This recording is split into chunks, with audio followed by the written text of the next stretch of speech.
All right, Margaret, this is Chapter 5, Part 2. Again, it looks like some of the translations didn't come over from the other program, but well, that's okay. We'll get past that. All right, so in the earlier part of my discussion, we talked about the fact that you want to know how much energy is being transferred in a process. So it's very, very common that you might have some, whoops, I'm not sure why that happened. You might have some energy goes into some system, let's say,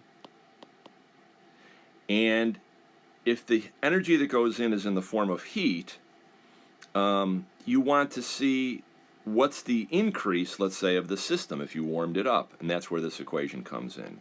So I'm sure you've used this before in some of your problems. The heat energy is Q. If you know the mass of your system, the specific heat capacity, and the change in temperature, you can calculate it pretty easily. So change in temperature is always T final minus T initial. Okay? So mass is usually in grams. Specific heat capacity is usually in joules per gram per degree Celsius, and the change in temperature is usually in degrees Celsius. Now, occasionally a problem may give you temperatures in Kelvin, but don't let that worry you, because the change in temperature doesn't matter. It could be a degree Celsius or Kelvin, so you don't have to spend any time changing temperatures. The other thing to notice is that you use the specific heat capacity, like this letter C, when you have some kind of pure substance where you know its specific heat capacity per gram. There are situations, we'll get to it in a little bit later, where the heat transfer might go, let's say, into an object, and that object might have a heat capacity of the whole object. So your pen, your iPad, anything has its heat capacity. The units of that are usually joules per degree. So you only have to multiply times the change in temperature to get the heat energy. So there's no mass here if you're just heating up some object, like how much heat did it take to raise my temperature of a calculator 10 degrees. If you know the heat capacity in units of here, you just multiply by the change in temperature and you have joules left over.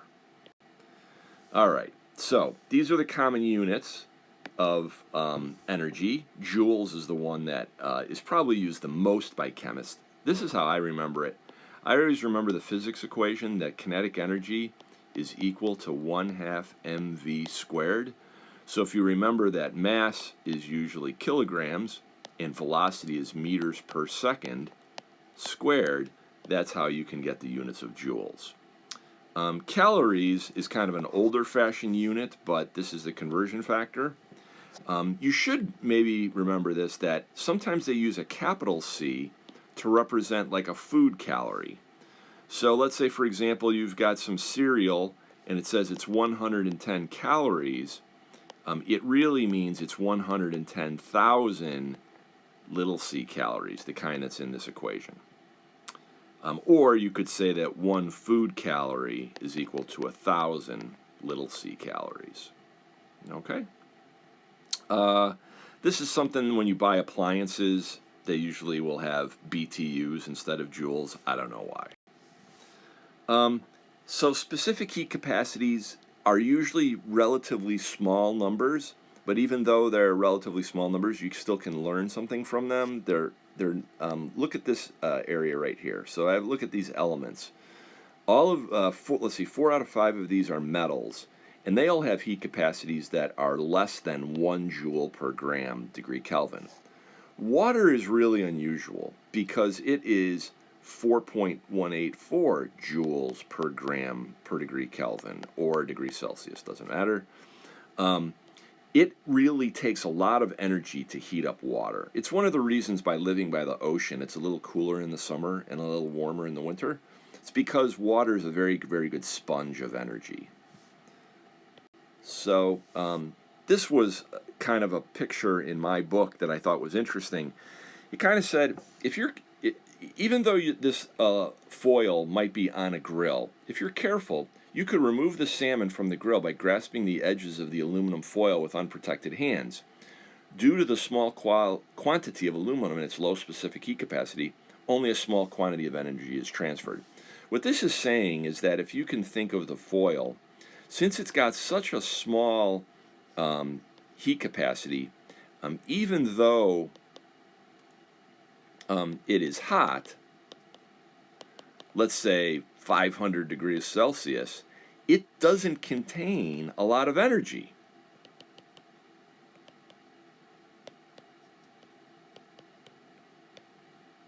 Because it's got such a small heat capacity. On the other hand, if you had, let's say, a pot of water that was 500 degrees Celsius and you put your hand into it, it would really burn because that water is holding on to so much energy. So it's not just the temperature which causes energy transfer, it's how much energy can be stored in that thing.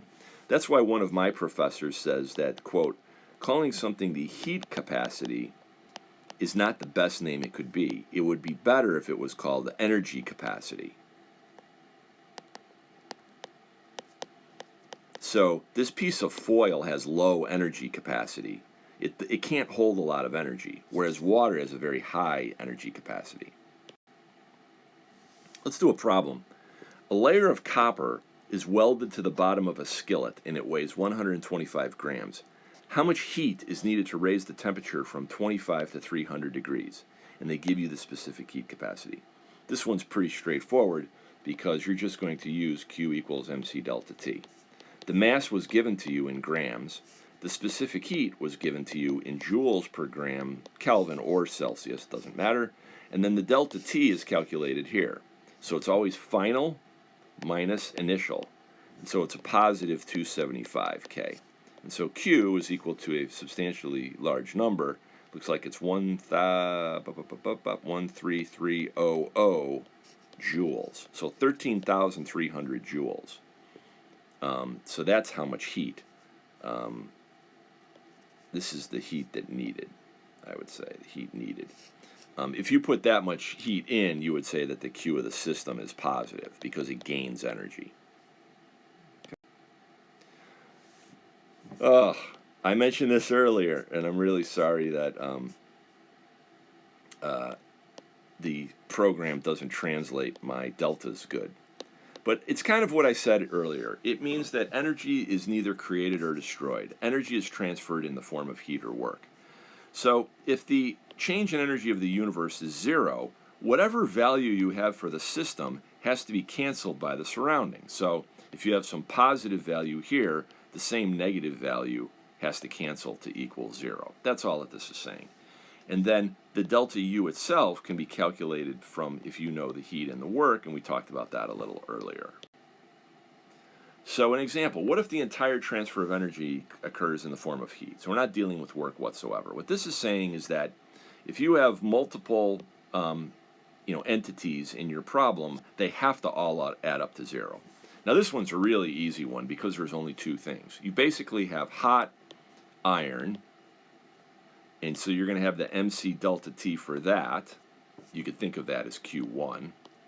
And you've got the cold water. You could think of that as Q2, and it's got its own mc delta T. And you know that when you add those up, in the end, it has to equal zero. So let's just start plugging in some numbers. It says that the iron is 55.0 grams. The specific heat of the metal, I guess I'd have to be given that. And then the change in temperature, let's see, the starting temperature, we don't know the final. I see what they're doing here. The final is unknown, and the beginning temperature here is 99.8. The mass of the water is 225. The specific heat of water, 225 grams. 4.184 joules per gram degree Celsius, and then the delta T, that final is going to be, oh, they actually gave you the final. Sorry, I didn't see it right there, 23.1. So let me get my little eraser out here. Boop, boop, boop, boop, boop. you like my sound effects? 23.1. The final's 23.1. The beginning of the cold water was 21.0. And so therefore the only unknown is the heat capacity of the iron. Notice that I actually am going to get right here, this is going to end up being a negative number because of the delta T. This is going to end up being a positive number because of positive delta T. So if you solve for, now I'm not sure what's on the next slide, but maybe you could stop the slide and solve it for yourself and see if you get the right answer. So let me see. I'm just going to quickly do this. 23.1 minus 21 times 4.184 times 225, and I divide by 55, and I divide by a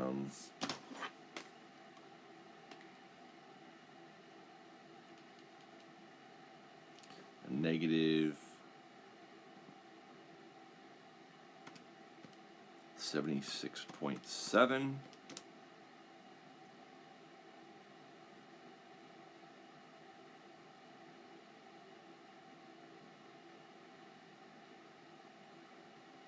Let's see what I did there.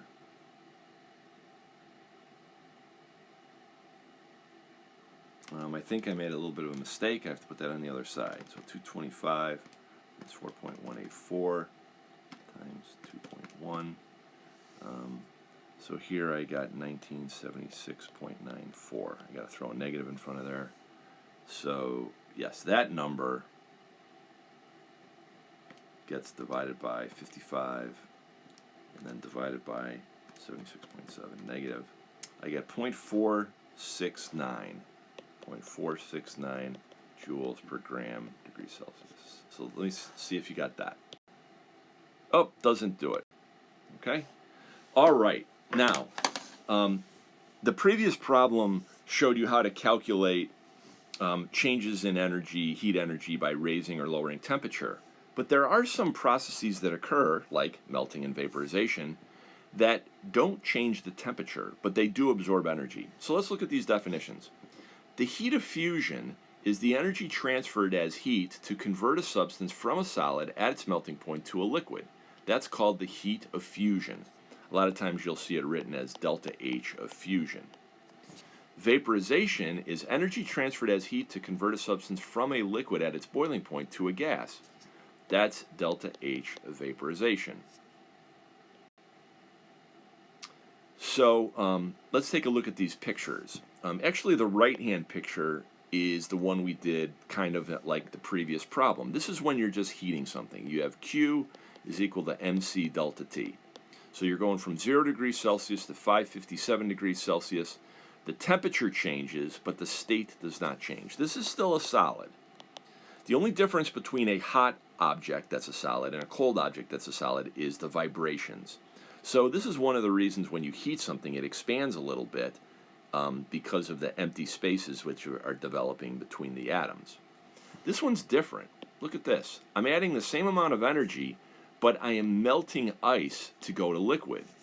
The ice, which is a solid, now start breaking up, and even though the molecules are kind of close to each other and in contact, they're flowing, and that's what a liquid is. So you use a different problem, you use a different calculation here.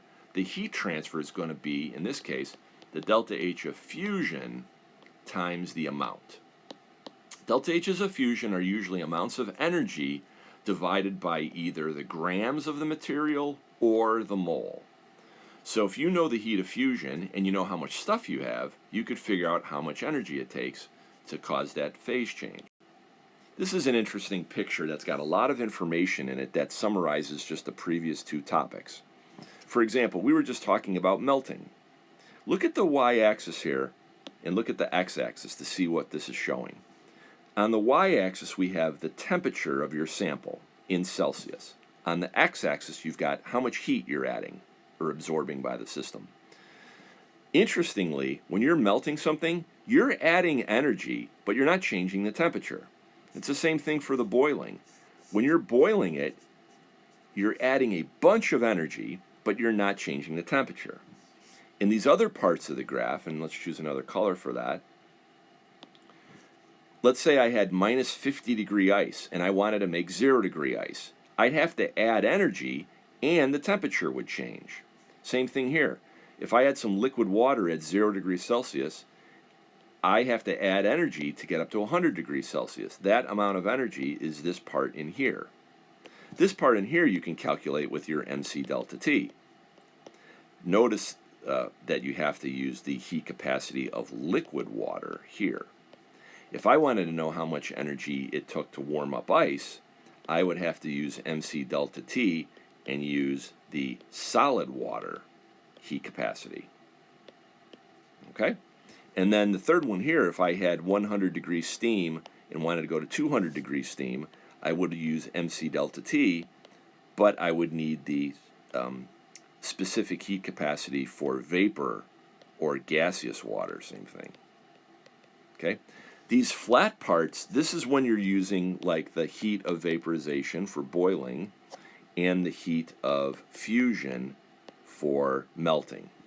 Now I put a lot of junk on in here, but notice that if you did this in a series of steps, let's just say, for example, that you had a problem that said, okay, you've got minus 50 degree ice, and you want to make 200 degree steam.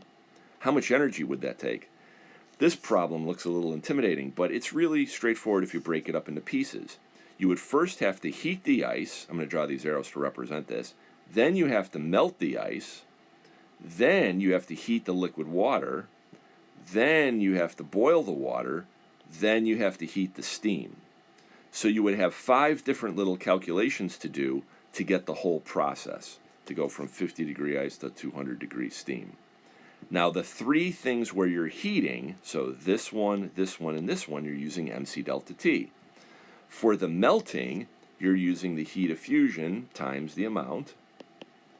And for the boiling, you're using the delta H of vaporization times the amount. This is very, very careful to watch your units, because the amount could either be mass or moles. So what is the quantity of heat absorbed as 500 grams of water is warmed from minus 50 to 200? This is kind of the problem that I mentioned. Do I have a solution here? Yeah, you have to add each of these steps individually. And unfortunately, I don't have the answer here, but I think you can get it on your own. All right. One little thing, you really have to be careful when they give you the information. This table shows joules per gram, but it might be the case that your book might use like kilojoules per mole. So be careful, depending on the problem. Okay?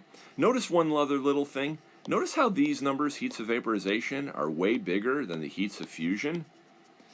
And that goes back to the previous slide, where the melting line segment was shorter for melting, and the line segment for boiling was longer. This is due to these different heats of fusion and vaporization. All right. You asked me a question by text earlier about enthalpy. Basically, there's a lot of words here, and if you really want to get into it, you probably should read and take notes from your text. This is the bottom line, literally the bottom line. If you do a process at constant pressure, so that means in your lab, on your bench. So let's say you just have a cup and you're mixing 2 things together. You know, the exchange in energy, you might have a thermometer in there and you watch the temperature go up or down. That transfer of heat energy is what the enthalpy is. It's the constant pressure heat transfer. Now, in a case like this, where you're not making bubbles or anything, that's basically going to be equal to the internal energy change because there's no work.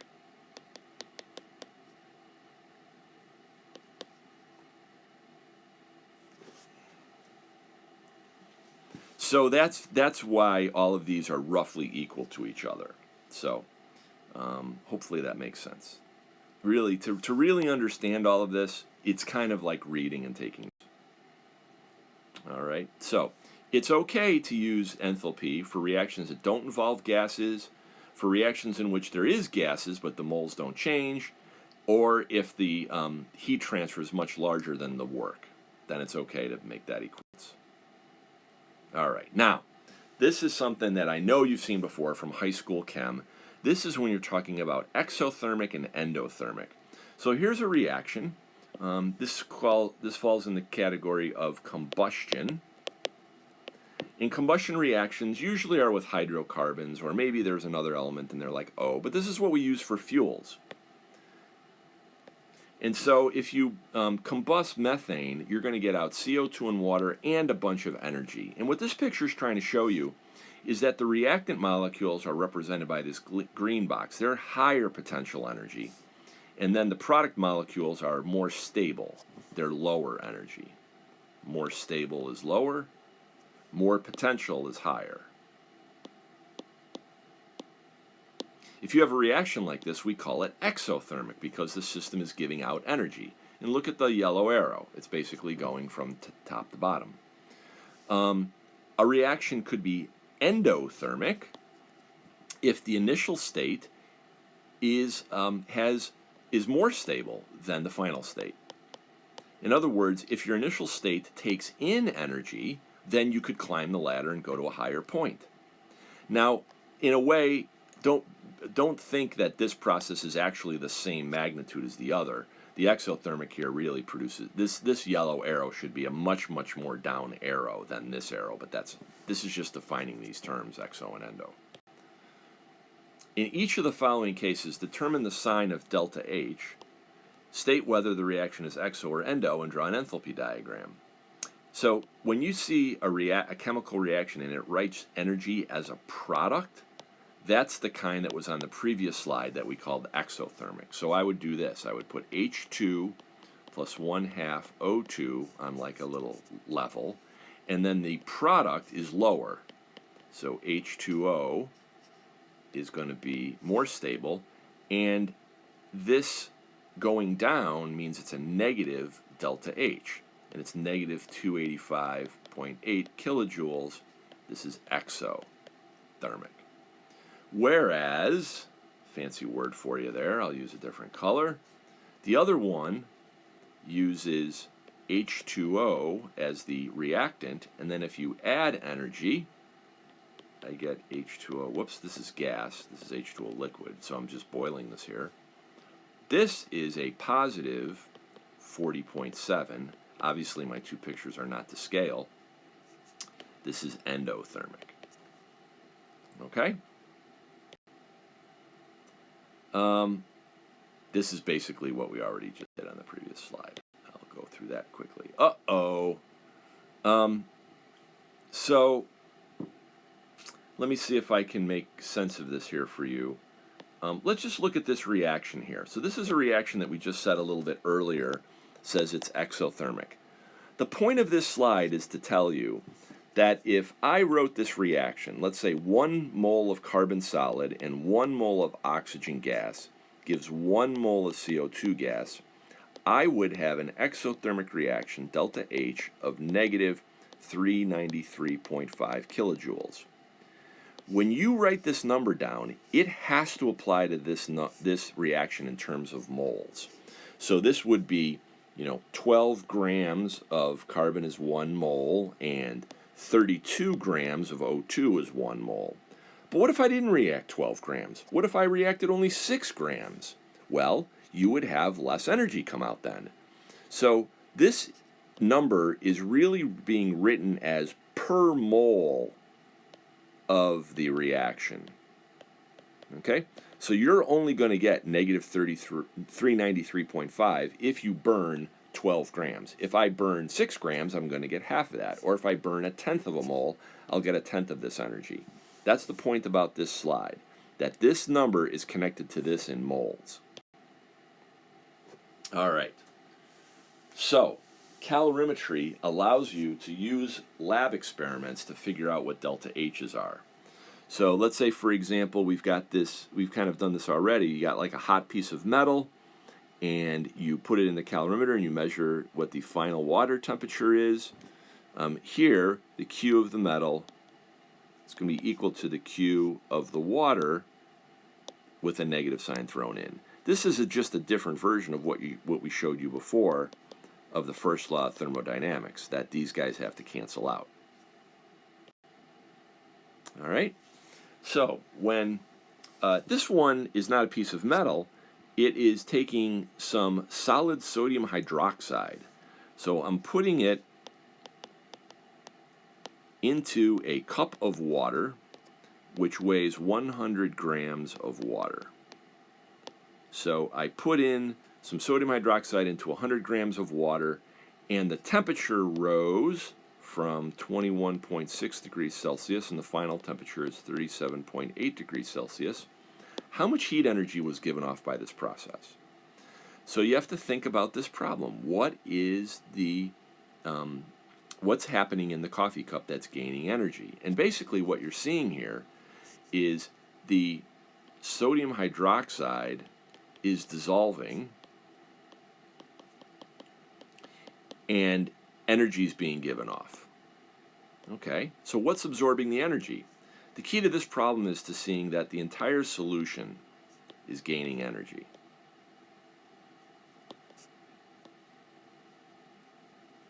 The solution is gaining energy.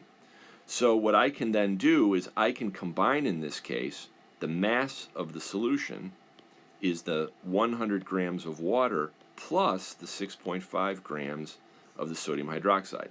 Now, when I taught this to my students, they really didn't like this. They said, well, don't you need the heat capacity of the sodium hydroxide? But my answer to that is that the sodium hydroxide no longer is in this state. The thing that's actually gaining the energy is the solution. So that's why I need the mass of the whole solution, which is 106.5. I need to multiply it times the specific heat capacity, and you're going to follow the instructions here and just assume it's the same as that for water. And delta T is always final minus the initial. All right, and so that's how I get the number 7219 joules. All right, so I think that makes pretty good sense. What about the final question, though? This one looks a little harder because you're being asked, what's delta H for this reaction? What was it that I just answered? I just answered what the Q absorbed by the solution. What's the connection between the heat absorbed by the solution and what the delta H is for this reaction?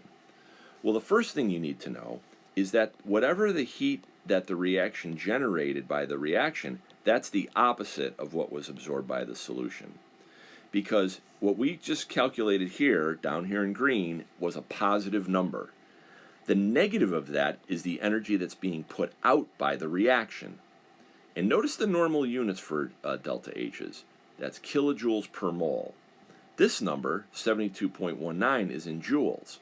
So in order to get my delta H, I need to take, and I'm running out of space, I'll go way up top here, 72.9, I'm going to turn that into kilojoules, or 7.219, and then I'm going to divide by the moles of the sodium hydroxide. And the moles of sodium hydroxide, because that's the amount of stuff that reacted, that's going to be 6.5 divided by the molar mass, that's 40 grams per mole. And according to my trusty calculator, 6.5 divided by 40 is 0.1625 moles. And that, ladies and gentlemen, is how I'm going to get my final answer. Whoops, 7.219. I get, minus 44.4 kilojoules per mole. Okay? Again, that negative came from the fact that the Q of the reaction is the opposite of the Q of solution. All right. Margaret, I'm going to take a break. I'll just finish this guy off and send it to you.